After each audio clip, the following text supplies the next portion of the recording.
अस्सलाम वालेकुम। बच्चों के लिए अंबिया अलैहिस्सलाम की कहानियों का सिलसिला जारी है और रोशन कहानियाँ जो कुरान करीम के हवाला जात के साथ हैं, ये हम आपको कहानियाँ बच्चों को सुना रहे हैं ताकि पैगंबरों के बारे में अच्छी मालूमात बच्चों को मिल जाए और उन्हें पढ़ना आ जाए।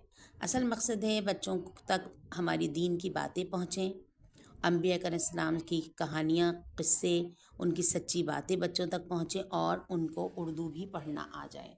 आज हम पढ़ेंगे सैयदना हज़रत इब्राहीम अलैहिस्सलाम की कहानी।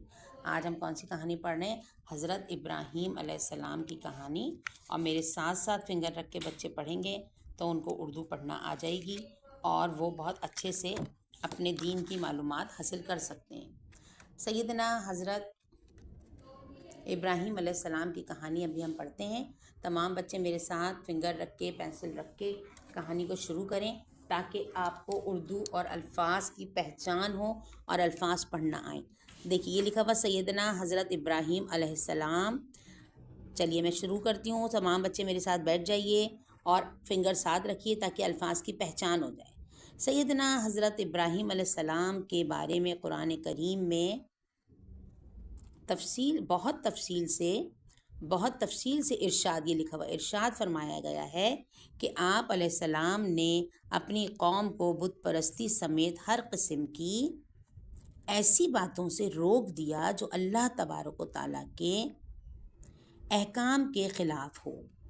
ठीक है, यानी कि उनके अल्लाह ताला के अहकाम के ख़िलाफ़ हो, अल्लाह ताला ने जो हुक्म फरमाया है उसके ख़िलाफ़ वर्जी ना हो, उनके खिलाफ काम ना हो। हज़रत इब्राहीम अलैहिस्सलाम के दौर में इनके मुल्क शाम में नमरूद की बादशाहती। नमरूद कौन था? एक बादशाह था और बहुत ज़्यादा जालिम और ख़राब बादशाह था। वो चाहता था कि लोग इसी को खुदा समझें और उसकी पूजा करें, यानी कि उसकी इबादत करें। इसके ज़माने में लोग पहले ही बुत परस्ती में मुब्तला थे। लिहाजा उन्होंने नमरूद को खुदा मानने में कोई ख़ास एतराज़ नहीं किया, यानी कि उन्होंने कोई एतराज़ नहीं किया और नमरूद को खुदा मान लिया वहाँ के लोगों ने। हज़रत इब्राहीम अलैहिस्सलाम ने नमरूद की सख्त मुखालफत की और उसी ज़माने में हज़रत इब्राहीम अलैहिस्सलाम को अल्लाह ताला ने पैगम्बरी अता फरमाई, यानी कि अल्लाह ताला ने उनको पैगम्बर चुन लिया। अल्लाह ताला ने उनको अपना पैगम्बरी अता फरमाई, इनके उनको पैगम्बर चुन लिया। और हज़रत इब्राहीम अलैहिस्सलाम तौहीद पर मुकम्मल ईमान रखने वाले थे। तौहीद पर यानी कि अल्लाह ताला को एक मानना। तौहीद किसे कहते हैं? जो अल्लाह ताला को एक मानता है, जिसने हम सबको पैदा फरमाया है। यही चाहते भी थे कि लोग भी हर तरह की बुत परस्ती और शिर्क छोड़ दें। शिर्क किसे कहते हैं? अल्लाह की ज़ात में किसी दूसरे को शरीक ठहराने को शिर्क कहते हैं। ठीक है, मैं आपको तशरीह और मुश्किल अल्फाज के मायने के साथ पढ़ा रही हूँ ताकि आपकी समझ में आ जाए। शिर्क यानी कि अल्लाह की ज़ात के साथ किसी को शिर्क करना, उसके साथ किसी को मिलाना शिर्क कहलाता है। शिर्क छोड़कर सिर्फ एक अल्लाह वाहिद और आहद की, आहद माने एक, यकता, अकेला की बंदगी बजा लाएं, यानी कि उसकी बंदगी करें। फिर जैसा कि तकरीबन हर पैगंबर के साथ हुआ है, नमरूद ने आप अलैहिस्सलाम की सख्त मुखालफत शुरू कर दी। हज़रत इब्राहीम अलैहिस्सलाम अपने बाप तक से भी यही फरमाते थे कि तुम लोग जिन बुतों की पूजा करते हो उन्होंने आज तक तुम्हारे लिए क्या किया है। हज़रत इब्राहीम अलैहिस्सलाम के जो वालिद थे ना, वो बुत बनाते थे, वो खुद बुत बनाते थे।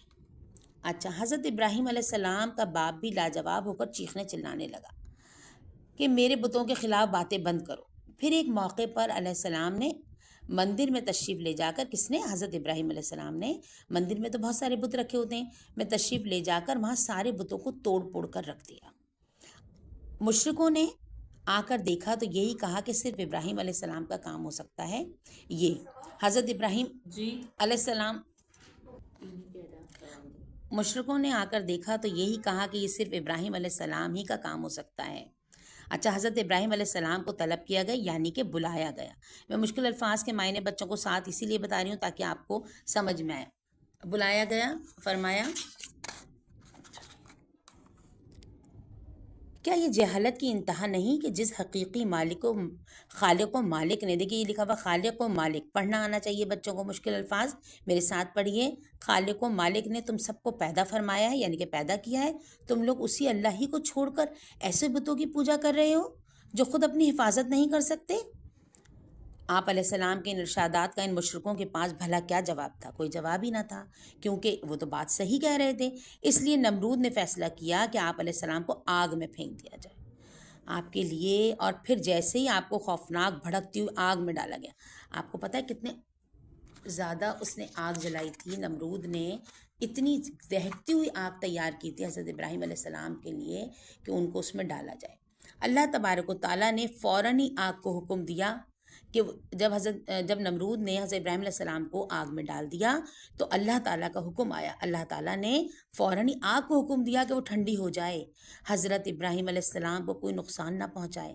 اللہ کا حکم تھا، اس نے حضرت ابراہیم علیہ السلام کو اس طرح بچا لیا جیسے آپ اس خوفناک آگ سے نہیں بلکہ کسی باغ سے ٹہلتے ہوئے واپس آ رہے ہیں۔ سبحان اللہ، سبحان اللہ۔ اور اللہ تبارک و تعالیٰ نے حضرت ابراہیم علیہ السلام ہی کے ذریعے پیغمبران اکرام کا وہ مقدس سلسلہ بھی شروع فرمایا جس کا اختتام ہمارے خاتم النبیین حضرت محمد مصطفیٰ صلی اللہ علیہ وآلہ وسلم پر ہوا۔